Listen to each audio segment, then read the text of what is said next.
Hi ಸ್ನೇಹಿತರೆ, ಎಲ್ಲರಿಗೂ ನಮಸ್ಕಾರ. ನೋಡಿ, ಸರ್ಕಾರದಿಂದ ಗೃಹಲಕ್ಷ್ಮಿ ಯೋಜನೆಯ ಪ್ರತಿಯೊಂದು ಫಲಾನುಭವಿಗಳಿಗೆ ಮಾರ್ಚ್ ಮತ್ತು ಏಪ್ರಿಲ್ ತಿಂಗಳ 4,000 ಹಣನ ಬಿಡುಗಡೆ ಮಾಡಿದ್ದು, ಈ ಬಾರಿ ಈ 4,000 ಹಣನ ಸಾಕಷ್ಟು ಫಲಾನುಭವಿಗಳಿಗೆ ಸರ್ಕಾರ ಕ್ಯಾನ್ಸಲ್ ಮಾಡಿದ್ದು, ನಿಮ್ಮ ಬ್ಯಾಂಕ್ ಖಾತೆಗೆ ಹಣ ಜಮಾ ಆಗಬೇಕು ಅಂದರೆ ಪ್ರತಿಯೊಬ್ಬರಿಗೂ ಕೂಡ 5 ಹೊಸ ನಿಯಮಗಳು ಜಾರಿಗೆ ಬಂದಿದೆ. ಹಾಗಾದರೆ ಈ ನಿಯಮಗಳು ಏನು ಅಂತ ಕೂಡ ತಿಳ್ಕೊಳ್ಳೋಣ. ಮತ್ತು ಇಂದು ಸೋಮವಾರ ಏಪ್ರಿಲ್ 21ರಿಂದ ಕರ್ನಾಟಕದ 28 ಜಿಲ್ಲೆಗಳಿಗೆ ಗೃಹಲಕ್ಷ್ಮಿಯ 4,000 ಹಣ ಹಾಗೂ ಅನ್ನಭಾಗ್ಯ ಯೋಜನೆಯ 2,000 ಹಣ, ಒಟ್ಟು 6,000 ಹಣ ಜಮಾ ಆಗ್ತಾ ಇದೆ.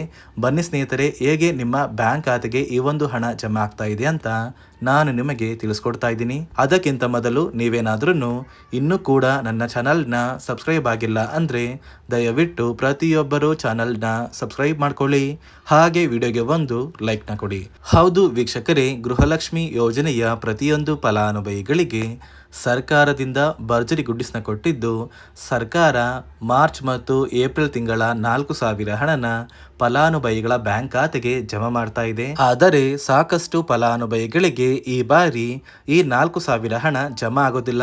ಕಾರಣ ಏನು ಅಂದರೆ, ಈ ಫಲಾನುಭವಿಗಳಿಗೆ ಈ ಒಂದು ಹಣನ ಸರ್ಕಾರ ಕ್ಯಾನ್ಸಲ್ ಮಾಡಿದೆ. ಸರ್ಕಾರ ಜಾರಿಗೆ ತಂದಿರುವ 5 ನಿಯಮಗಳ ಆಧಾರದ ಮೇಲೆ ಪ್ರತಿಯೊಂದು ಫಲಾನುಭವಿಗಳ ಒಂದು ದಾಖಲಾತಿಗಳನ್ನ ಮರುಪರಿಶೀಲನೆ ಮಾಡಿ ನಂತರ ನಿಮ್ಮ ಬ್ಯಾಂಕ್ ಖಾತೆಗೆ ಸರ್ಕಾರ 6,000 ಹಣನ ಜಮಾ ಮಾಡೋದು. ಒಂದು ವೇಳೆ ನೀವು ಈ ನಿಯಮಗಳನ್ನ ಪಾಲಿಸಿಲ್ಲ ಅಂದರೆ ನಿಮ್ಮ ಬ್ಯಾಂಕ್ ಖಾತೆಗೆ ಹಣ ಜಮಾ ಆಗೋದಿಲ್ಲ. ಹಾಗಾದರೆ ಆ ನಿಯಮಗಳು ಏನು ಅಂತ ಕೂಡ ತಿಳಿಸ್ಕೊಡ್ತೀನಿ. ಅದೇ ರೀತಿ ಈ ಬಾರಿ 1 ಲಕ್ಷಕ್ಕಿಂತ ಅಧಿಕ ಫಲಾನುಭವಿಗಳಿಗೆ ಸರ್ಕಾರ ಗೃಹಲಕ್ಷ್ಮಿ ಯೋಜನೆಯ ಹಣನ ಕ್ಯಾನ್ಸಲ್ ಮಾಡಿದೆ. ಹಾಗಾದರೆ ಬನ್ನಿ ಸ್ನೇಹಿತರೆ, ಯಾವ ಕಾರಣಕ್ಕೆ ಹಣ ಜಮಾ ಆಗೋದಿಲ್ಲ ಅಂತ ಕೂಡ ತಿಳಿಸ್ಕೊಡ್ತೀನಿ.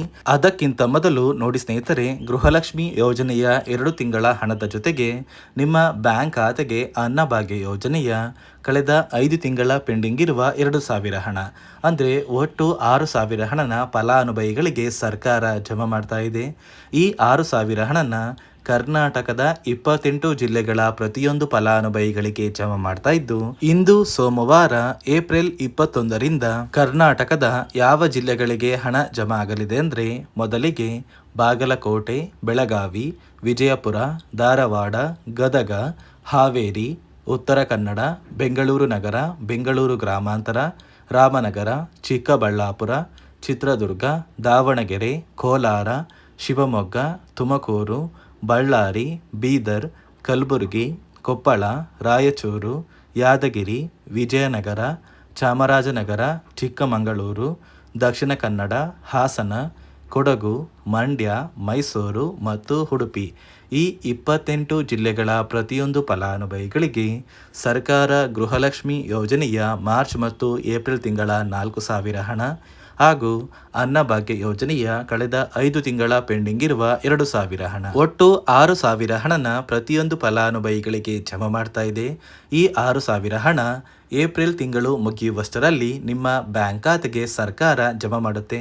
ಕೆಲವೇ ದಿನಗಳ ಕಾಲ ವೇಟ್ ಮಾಡಿ. ನೋಡಿ ಸ್ನೇಹಿತರೆ, ಈ ಬಾರಿ ಸುಮಾರು 1 ಲಕ್ಷಕ್ಕಿಂತ ಅಧಿಕ ಫಲಾನುಭವಿಗಳ ಬ್ಯಾಂಕ್ ಖಾತೆಗೆ ಸರ್ಕಾರ ಗೃಹಲಕ್ಷ್ಮಿ ಯೋಜನೆಯ ಹಣನ ಜಮಾ ಮಾಡ್ತಾ ಇಲ್ಲ. ಕಾರಣ ಏನು ಅಂದರೆ, ನಿಮ್ಮ ಬ್ಯಾಂಕ್ ಖಾತೆಗೆ ಡಿಬಿಟಿ ಮೂಲಕ ಹಣ ಜಮಾ ಮಾಡುವಂತಹ ಸಂದರ್ಭದಲ್ಲಿ ಸರ್ಕಾರ ಸಾಕಷ್ಟು ಫಲಾನುಭವಿಗಳ ಒಂದು ಬ್ಯಾಂಕ್ ಖಾತೆಗೆ ಹಣ ಜಮಾ ಮಾಡೋದನ್ನು ಕ್ಯಾನ್ಸಲ್ ಮಾಡಿದೆ. ಯಾಕಂದರೆ ಇತ್ತೀಚೆಗೆ ಹಣಕಾಸು ಇಲಾಖೆ ಜಾರಿಗೆ ತಂದಿರುವ 5 ನಿಯಮಗಳ ಆಧಾರದ ಮೇಲೆ ಪ್ರತಿಯೊಂದು ಫಲಾನುಭವಿಗಳಿಗೆ ಸರ್ಕಾರ ಈ ಒಂದು ಹಣನ ಜಮಾ ಮಾಡ್ತಾ ಇದ್ದು, ಯಾರೆಲ್ಲ ಫಲಾನುಭವಿಗಳು ಈ ನಿಯಮಗಳನ್ನ ಪಾಲಿಸಿಲ್ಲ ನಿಮ್ಮ ಬ್ಯಾಂಕ್ ಖಾತೆಗೂ ಕೂಡ ಹಣ ಜಮಾ ಆಗೋದಿಲ್ಲ.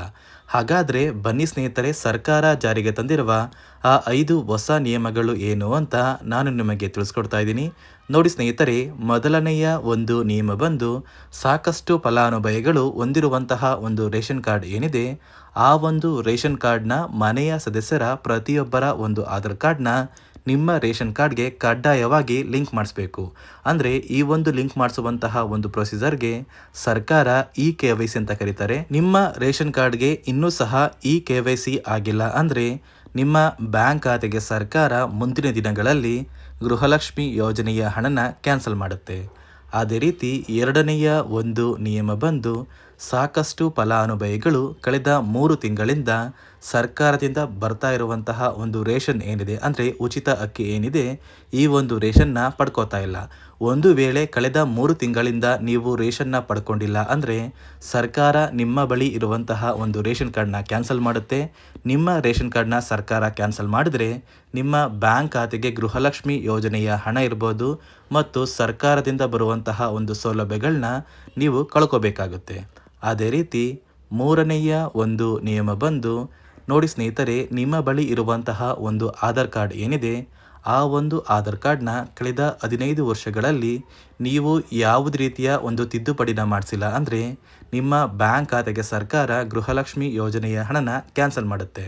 ಯಾಕಂದರೆ ಸರ್ಕಾರದಿಂದ ಬಂದಿರುವಂತಹ ಒಂದು ಆದೇಶದ ಪ್ರಕಾರ ಪ್ರತಿಯೊಂದು ಫಲಾನುಭವಿಗಳು ಕಳೆದ 15 ವರ್ಷಗಳಲ್ಲಿ ಯಾವುದೇ ರೀತಿಯ ಒಂದು ತಿದ್ದುಪಡಿನ ನಿಮ್ಮ ಆಧಾರ್ ಕಾರ್ಡ್ಗೆ ನೀವು ಮಾಡಿಸಿಲ್ಲ ಅಂದರೆ ಕಡ್ಡಾಯವಾಗಿ ಆದಷ್ಟು ಬೇಗ ನಿಮ್ಮ ಆಧಾರ್ ಕಾರ್ಡ್ಗೆ ತಿದ್ದುಪಡಿನ ಮಾಡಿಸಿ. ಅದೇ ರೀತಿ 4ನೆಯ ಒಂದು ನಿಯಮ ಬಂದು ನಿಮ್ಮ ಕುಟುಂಬದ ಒಂದು ವಾರ್ಷಿಕ ಆದಾಯ 7 ಲಕ್ಷಕ್ಕಿಂತ ಕಡಿಮೆ ಇರಬೇಕು. ಒಂದು ವೇಳೆ ನಿಮ್ಮ ಕುಟುಂಬದ ವಾರ್ಷಿಕ ಆದಾಯ 7 ಲಕ್ಷಕ್ಕಿಂತ ಜಾಸ್ತಿ ಇದ್ದರೆ ನಿಮ್ಮ ಬ್ಯಾಂಕ್ ಖಾತೆಗೆ ಸರ್ಕಾರ ಗೃಹಲಕ್ಷ್ಮಿ ಯೋಜನೆಯ ಹಣನ ಕ್ಯಾನ್ಸಲ್ ಮಾಡುತ್ತೆ. ಅದೇ ರೀತಿ 5ನೆಯ ಒಂದು ನಿಯಮ ಬಂದು ನಿಮ್ಮ ಕುಟುಂಬದ ಸದಸ್ಯರು ಅಥವಾ ಗೃಹಲಕ್ಷ್ಮಿ ಯೋಜನೆಯ ಫಲಾನುಭವಿಗಳು ಯಾರು ಕೂಡ ಸರ್ಕಾರಿ ನೌಕರರಾಗಿ ಕಾರ್ಯನಿರ್ವಹಿಸ್ತಾ ಇರಬಾರ್ದು.